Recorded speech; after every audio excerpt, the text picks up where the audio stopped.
So this weekend, you know, fairly cold. I'm sure we've all worn all of our kit this weekend. But overall, sort of east northeast, very very cold. A lot of the breeze coming over quite a lot of land, particularly as it gets towards the Purbex. It's getting mixed up quite a lot. The breeze is going down in the valleys and then getting shot up again, causing a lot of mixing. As it reaches Weymouth Bay, it's then bouncing across the bay, and then as it gets to the wall, it's then bouncing further down.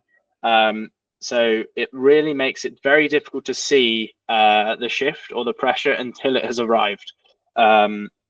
You've got the land on the left hand side of the because obviously we're on the outer loop. The land on the left hand side, normally you'd go for land on the left, but there's a lot of tall land in front of that.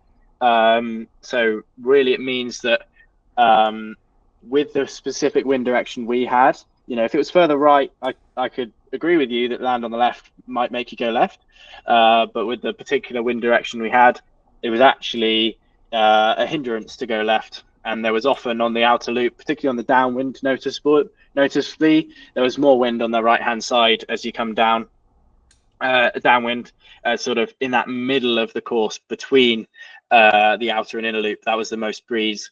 But pretty much it was a shift would arrive and then you would know. There was not much notice of a shift happening. You just had to get in the rhythm of it and stay in that rhythm. So pretty much I'm going to run through the tracking. So we've got 6 races to do. So I'll whistle off the races. So let me just share my screen here. The screen is on. So first race, this is race 6. We'll go to race 1 instead. So race 1. So overall, a lot of these beats were long tack starboard. I think that's because there was shipping movements here, which obviously restrict where this windward mark can be laid. But generally, a lot of the beats were long tack starboard. So that definitely plays into your strategy. If you've got like this line, you've got a starboard bias line. You're going to want to take some of that bias, but not necessarily take all of it, because the priority is staying on starboard. And often having that lane and that opportunity to hold on starboard is more vital than a couple of boat lengths gain.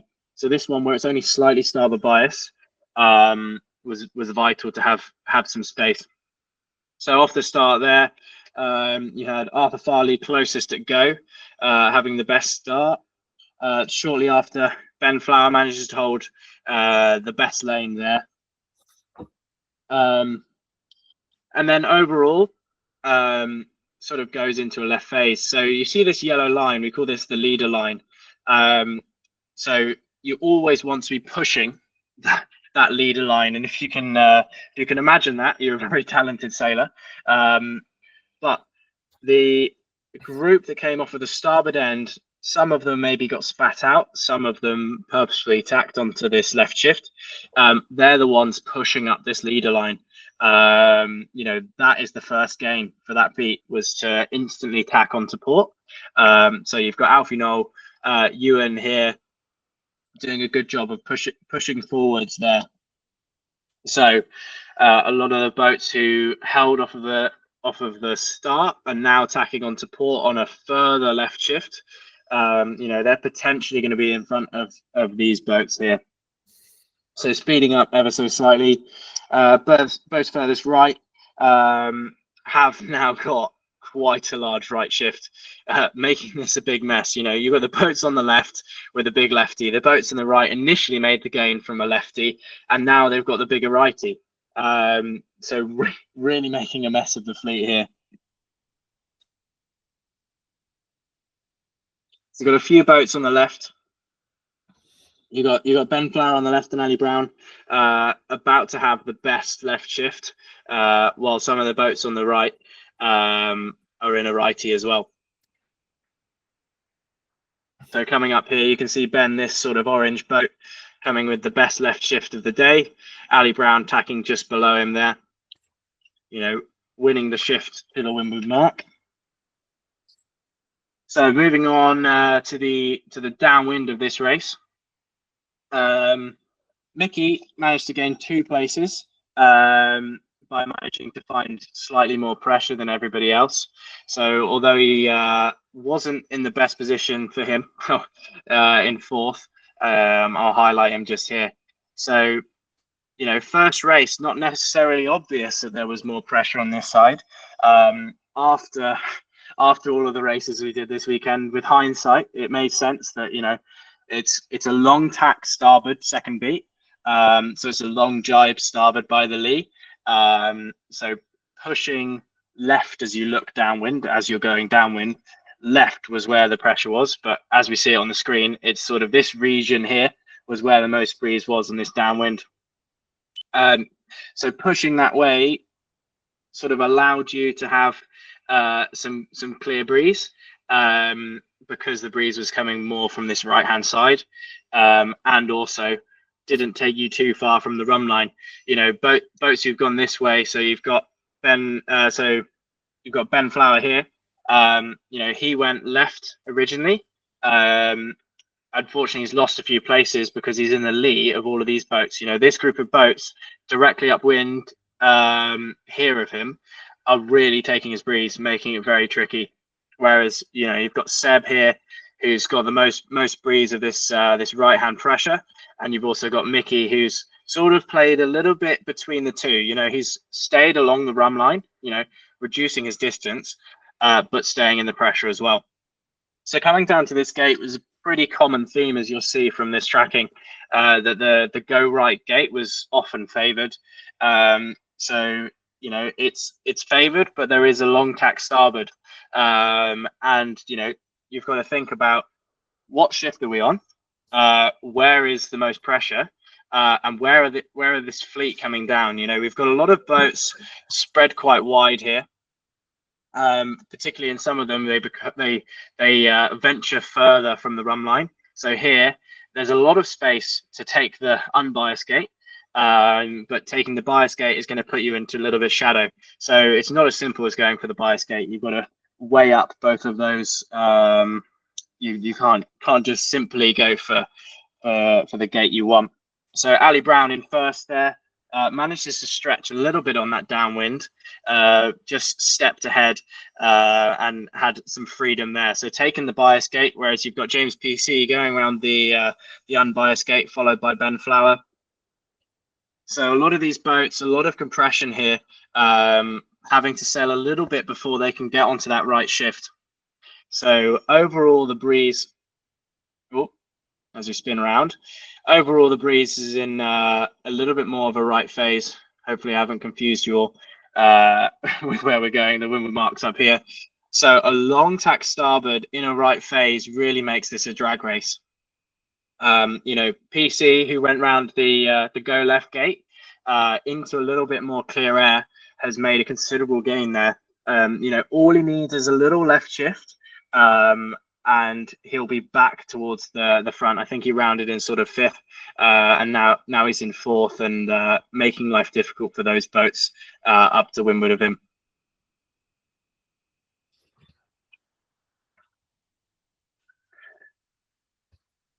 So a lot of the boats tending towards this left-hand side, which is interesting. You don't normally see this on a long tack starboard. So a lot of compression on this left-hand side, as everybody's been in a long right phase, and you know, it's got to be a good shift for everybody to end up to the left-hand side of a long tack starboard. So going on to this downwind, you know, this upwind has been played very well by Alistair, Seb, and Mickey there, as well as PC making some gains and some space on the left-hand side. So Alfie Knoll manages to gain 5 boats. Well, the fastest runs were sailed by the boats towards the middle and the back, which is often indicative of more pressure coming down the course. You know, if everybody rounded in the same pressure, you'd often expect the boats at the front of the fleet to do well, but it's the boats at the back of the fleet who've rounded in more pressure who actually have a much faster downwind.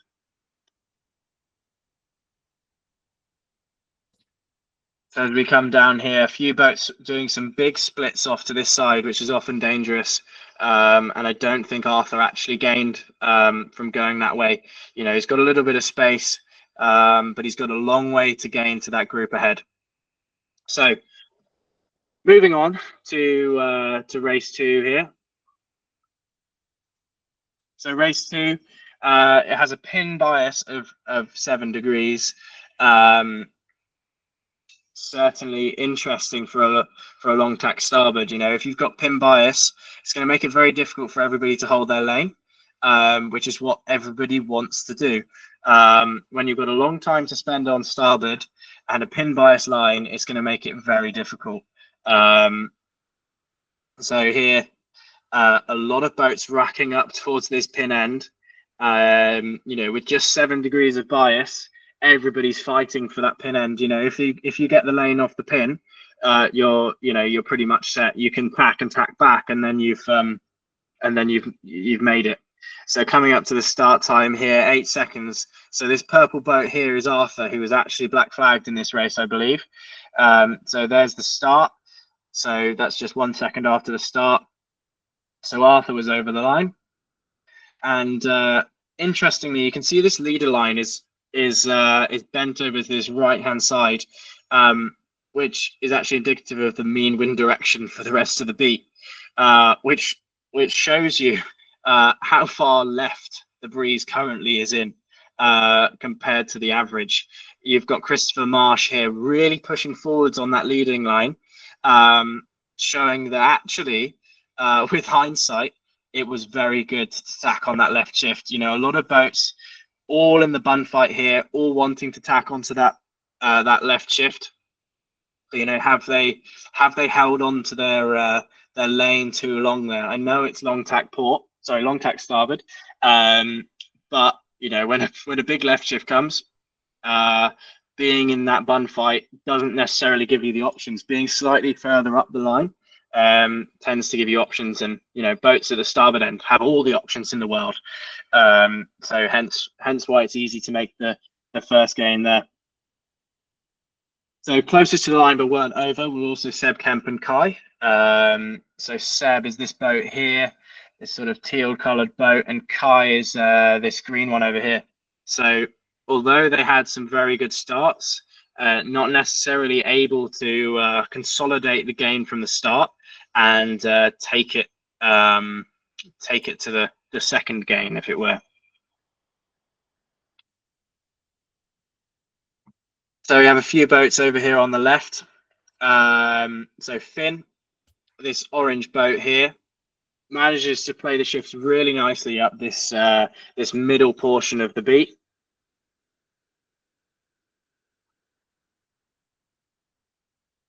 You also have this big right swing, which, you know, is making it incredibly difficult for those boats that had a really good start. So you've got Kai here and you've got Seb. You know, they that's not Seb, but is one of these other boats, making it really tricky to get back. You know, again, unusual to see such a rack up on the port lay line for a long tack starboard beat. So Christopher Marsh managing to make the best of a pin end start, being at the starboard end, which is unusual.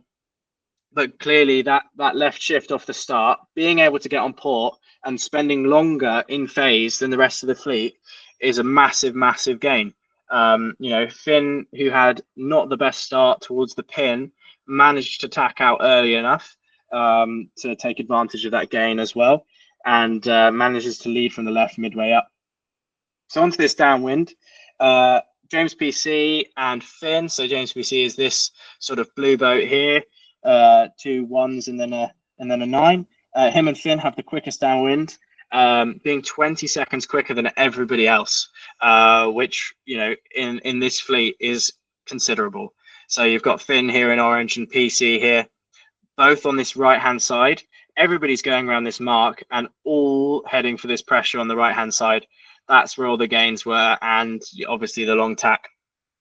So PC here positioning himself to the right hand side as we look at it, the right hand side of this group, and Finn, you know, fighting Christopher Marsh there, but both intent on getting this pressure on this right-hand side when they can. So again, this is the theme. The go right mark is favored. We know there's often more pressure on this side, but the way the fleet is spread out, there's no reason not to go around this mark. So that's certainly what you'd expect these boats to do. There's a lot of boats a long way back. So as we go into this, it's pretty much a right phase. So everybody's wanting to tack or be on starboard. So there is a benefit of being on this go left mark, as if it's right phase, you're going to have to go through the fleet. So see Finn here having to sail through the fleet, and these couple of boats. So that's me and Ollie Wilcox not having to sail through those boats. We gain a little bit on those guys, which is always nice.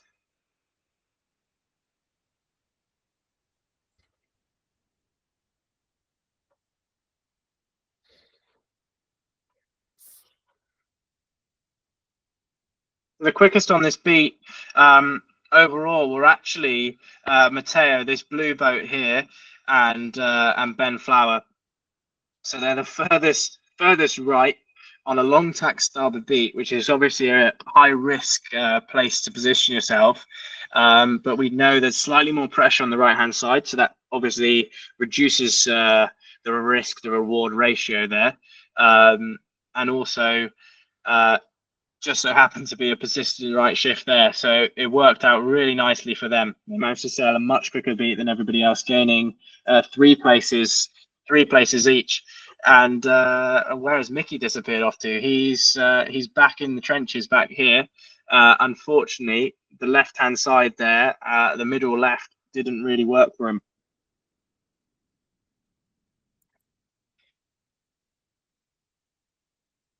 And I forgot to mention that course axis was 10 degrees further left than the previous one, so it was even longer tack before we'd even started.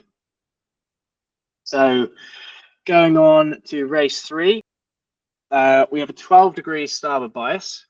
So 12 degrees starboard bias, making it a little bit easier for everybody to hold their lane than the pin bias start.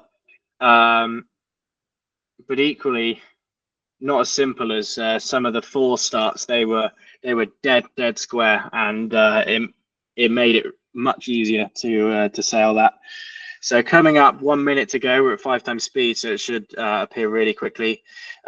Clearly a lot of boats spread down the line here, all wanting to get that good start to hold the lane. You've got Kai here right at the starboard end. He's known for his starboard end starts, as well as Sam Grayton, both at the starboard end, both have the best start there. So first gain here, starboard bias, clearly right phase here. You certainly want to hold.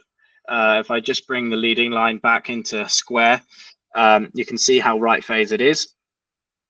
Boats who tacked out, who haven't had a good start, are really struggling here. Boats who've got bad lanes are also struggling. The boats who had the easiest lanes, who absolutely nailed the start, are really doing well. As the breeze is slowly clocking right here, the boats who didn't look so good are almost on par with the boats who are in the bun fight, who started on the line.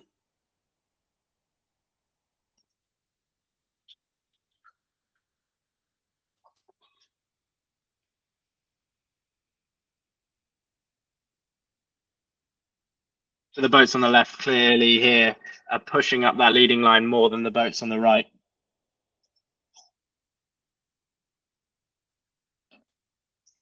So you've got Finn, one of the furthest boats left here. You've got Ed Baker towards the center of the course. He's leading the race currently, pushing that leading line the most. You've also got Matteo here with a nice right shift, but the lefty with slightly more pressure is taking hold there.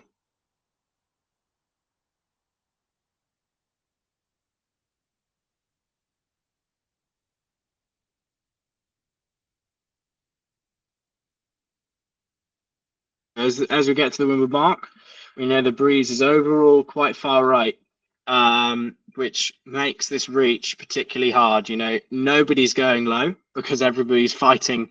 You know, if you go low, everyone's directly behind you, directly stealing your breeze. So everybody's going quite high. Quite a large banana sailed on this reach. So going on to this this downwind. I hate to mention it, but I had the fastest downwind. So I had the fastest downwind, gaining 8 places on this downwind. And I will put the run line on for this. It's quite useful to be able to put this on here. So not that one, that one. So this is the run line, and you can see as we get midway down, you'll see how far the boats actually sail from the run line. So this is only a 0.6 nautical mile run, and a lot of the boats sail a very long way away from the run line here. You know, sailing a lot of extra distance. You've got these boats that are leading the race who've managed to get clear breeze, which is often unusual. So you've got Finn there, you've also got PC managing to sail a very short distance. This is me here, sailing down the run line and almost in as clear pressure as them, but certainly steering clear of this bun fight. You know, I didn't have to gain much distance. You know, 4 boat lengths got me all of those places. So just a little bit of lucky positioning there. Some clear air which I was in allowed me to get past these boats who are all fighting for each other's breeze. As we come down to this, you know, general theme, that mark was bias. You know, but a lot of boats on this side here, certainly coming around in a left phase.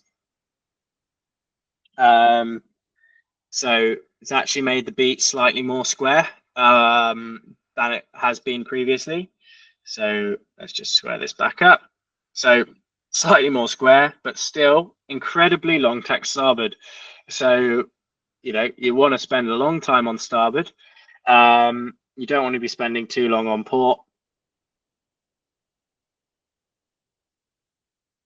So Finn doing a really nice job there of holding that starboard for as long as possible, and then sticking himself between the fleet and the mark. Pretty simply done. There's certainly an initial gain on this right-hand side of this run, but overall, not much more to comment on that.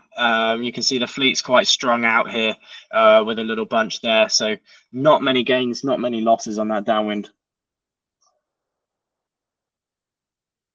So going on to race 4. So we've got a little bit of time left. So on to race 4. So this one, only 5 degrees of starboard bias this time. So, you know, maybe that's not enough to consider sitting yourself at the starboard end. Plenty of opportunity there should be on this start. You know, particularly as it's long tack starboard, we want to be positioning ourselves with plenty of leeward gap. Let's bring us a little bit closer to start time. So even though there's only 5 degrees, so this boat actually was, I believe, OCS in this start. So we won't include him in this start, but that's 3 seconds to go. We've got Kai here, the green boat, incredibly close to the line. You've also got Matteo, who has a really good start in this one, and Hamish here, 631. All had very good starts. You know, these 3 boats, Kai, Matteo, and Hamish, all at the starboard end, all have a really nice start. As I say, down here you've got Seb. You know, it's only 5 degrees of starboard bias. You know, so plenty of opportunity for Seb to do well here. As you can see, that space has allowed him to sail a little bit faster than everybody else. You've got James Curtis there, Finn in not a very good lane. A lot of boats having to tack out here because everybody was compressed at that starboard end. So Seb, although not taking the bias, having lots of space has enabled him to lurch forward on the rest of the fleet. And I wouldn't necessarily say it's all from shift. I know it's gone slightly left, but there was a lot of that was from from actual SOG. When you look at the numbers, you can go back through here and see his average SOG is considerably higher. You know, managing to go low, if he thinks it's going to go left, going low is obviously going to help him. So a lot of these boats are who got spat out at the start really struggling, as it's in a major left phase here, really making it tricky, compressing the fleet considerably there. So just speeding up.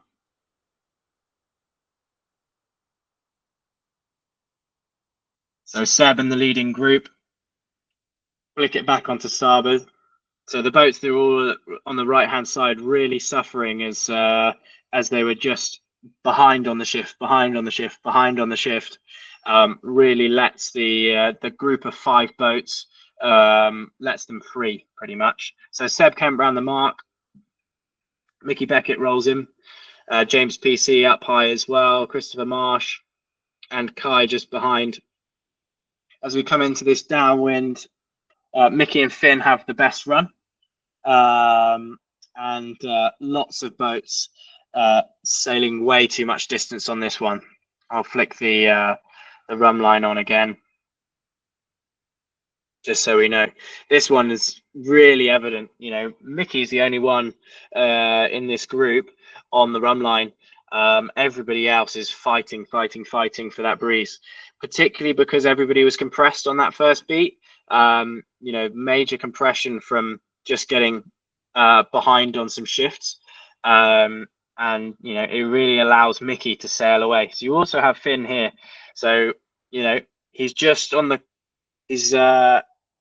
clutch of the trenches there.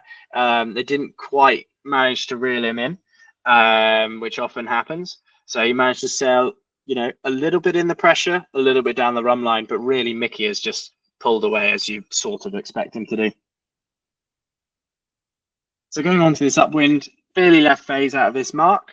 So going to this mark is not ideal, but obviously going around this mark puts you in a little bit of dirt initially, and then you've got the dirt of, if you're following around a load of boats, maybe I want to go to the other mark. But Mickey really nicely, obviously sailing in phase there, managing to position himself not necessarily between the fleet and the mark, but between the group that he's most vulnerable to and the mark. You know, doing plenty more tacks than everybody else, really on the defensive now.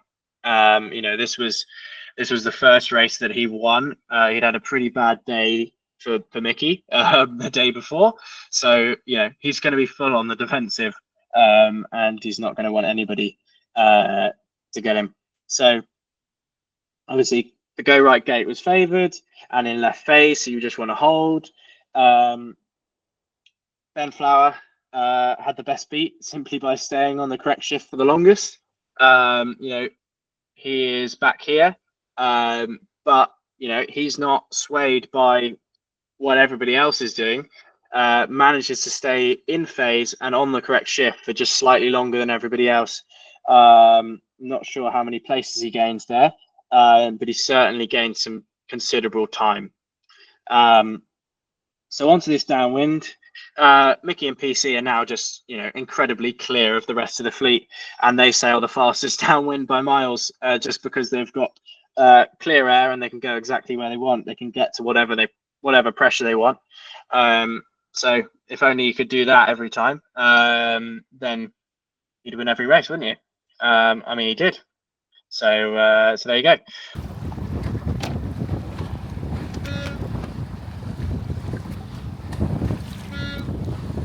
Moving on to race 5, the penultimate race.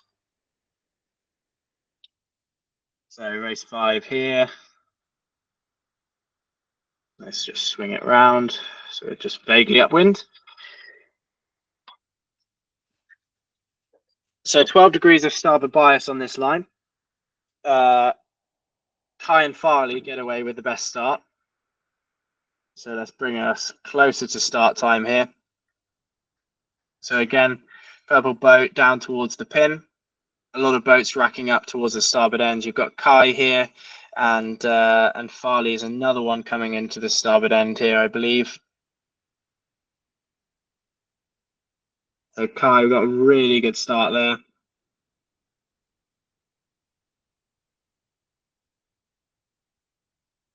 Again, some boats getting close to the leading line on this right-hand side, but I really think we're certainly in a strong right phase here. You know, holding off this start, I think, was key. You know, as it's going slowly left here, and then it's gone right once again. As it's going slowly right, these boats that took the initial tack out, you know, Kai did a really nice hitch there. You know, he didn't have to hitch for long, but he's clearly noticed it's a persistent righty, and these boats to the right hand side of him are clocking up. He's gone for that gain. Myself, I'm down here. I suffered a little bit on this race. You know, Mickey did a really good job of of staying on this right phase all the way until the ley line, which is really tricky to do when it's shifty. Everything in your bones is telling you to tack, and he just obviously has got the confidence to sail all the way. You know, with a little hitch, obviously, but sails all the way past where it says the ley line is, because he's confident that it's going to go left up here towards the top. And, you know, really that's to make it or break it. You know, he was only 2 bow lengths away, and I'm now down in 17th. So, you know, it's really, really tricky racing. So as we come into this downwind, James PC has the best run. He manages to, once again, similar to Finn on the previous one, balance the benefit of going on this right hand side for the pressure and staying relatively close to the run line. You've got Finn here, he's the furthest boat to the left as you see it, and PC back here in 10th. You know, he's in a little bit of a battle with the trenches back here, you know, taking some of this breeze, but also soon he brings it not too far from the run line. Again, this go right gate is biased, so expect a lot of these boats who've gone right on the run to take this go right gate, which is going to leave some opportunity to do the go left gate for some boats that are sort of 12th or 15th onwards.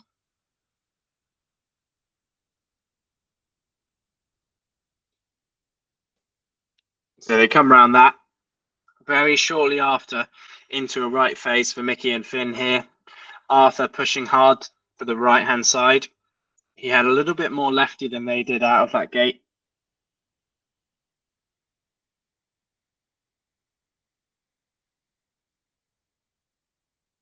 And the breeze is just a little bit further left than the first beat, but still considerably long tack starboard.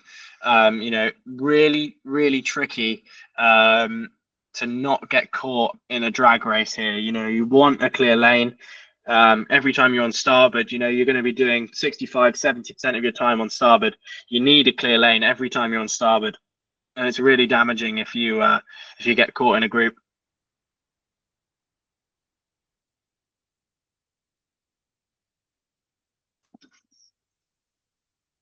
So moving on to this downwind, the fleet's very stretched out now. There weren't many gains, not many losses, not much at all there, but everybody's still going for this right hand side. So moving swiftly on to race 6 here. Only a slight starboard bias on this line, just bring us closer to the start time here. Just a slight starboard bias, but you can really see how long tack starboard this is. Sort of 60% of your time you're going to spend on starboard. So just slight starboard bias, but everybody racking up towards that starboard end. Sort of 20-15 seconds to go here.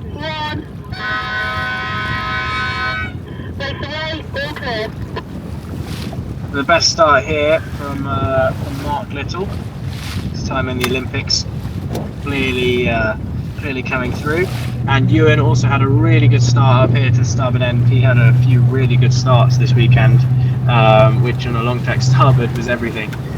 You know, he said he was struggling on the downwind, but he was certainly doing well on the first beat, and that was all primarily because he was holding his lane off of the start. So you've got Kai and Farley there.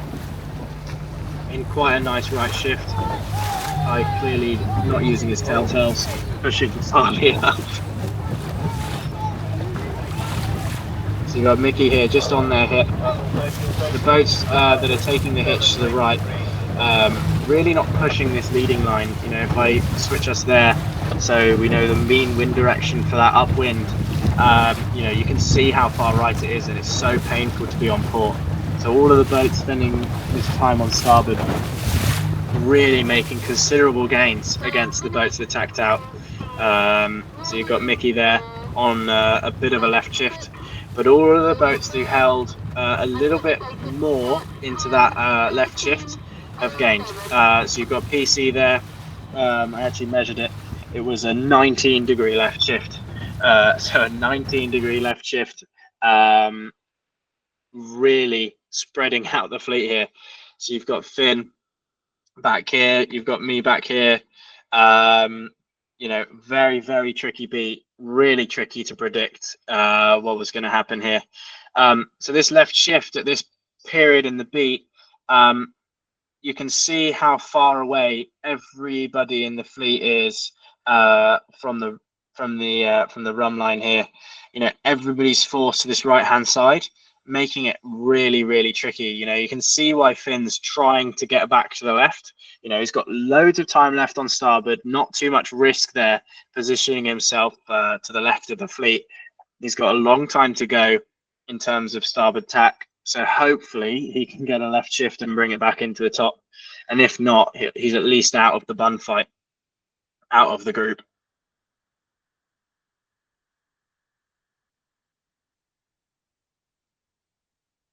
So PC, Ewan and Kai doing really well up there at the top, as well as Farley there. As we come into this downwind, three quickest downwinds, Mickey, Finn, and myself. Finn goes on the left-hand side for some clear breeze, while Mickey is on the right-hand side. So you can see Finn is this boat here, currently in 12th position, really pushing quite hard to that side over there. Not too far from the rum line, because a lot of boats going to this right-hand side. Myself positioned in the middle. I think we all gained six boats there. Mickey working his way back to the front of the fleet. Interestingly enough, the only time in our races this gate's been flipped round, so the go left gate is actually biased now. And considering, you know, Finn made a gain on this left hand side, and we had the radial fleet over this side of the fleet, was actually potentially more breeze over here as well, or you're certainly in the clear breeze. So Mickey goes round the bias gate, followed by Finn, and then straight into a left phase. So we're actually far enough back in the fleet there that we could pretty much immediately tack onto port. A lot of fleet compression, probably caused by catching up to the radials, slowing the front of the fleet down.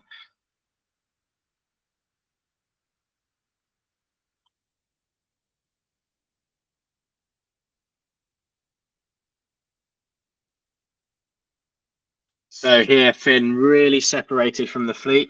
You know, a lot of the fleet on starboard here. Clearly, we all think it's a right phase, but Finn has created all of this leverage here over on the left. And certainly, Farley was telling me that he was worried about PC crossing him. Worried about Finn crossing him, because he's all this way over here. All he needs is a 5-degree left shift, and he could, and a little bit of pressure, and he could come from 9th all the way up to 1st. But unfortunately, he doesn't, and he goes home. Clearly, he's decided that one's going to be his discard. So the boat's on the right-hand side, really making it work towards the top there. So I actually gained 6 places by going on the go left gate there, but a lot of the boats really spread out towards the front of the fleet there. I always found it difficult as you got to the bottom of the run to get back towards the middle. So So you've got Seb here. He was telling me that he was always trying to position himself a little bit to the left of everybody so that he had the opportunity to cut back to the right if there was going to be pressure. You know, if you're always hunting the pressure, it was often dangerous because you got to the bottom and people hunting the pressure a little bit more than you were now taking a breeze as you tried to come back in, and coming back in on a hard angle was often slow if you didn't have the pressure. So that's it for the 6 ILCA 7 races. I'll stop sharing my screen.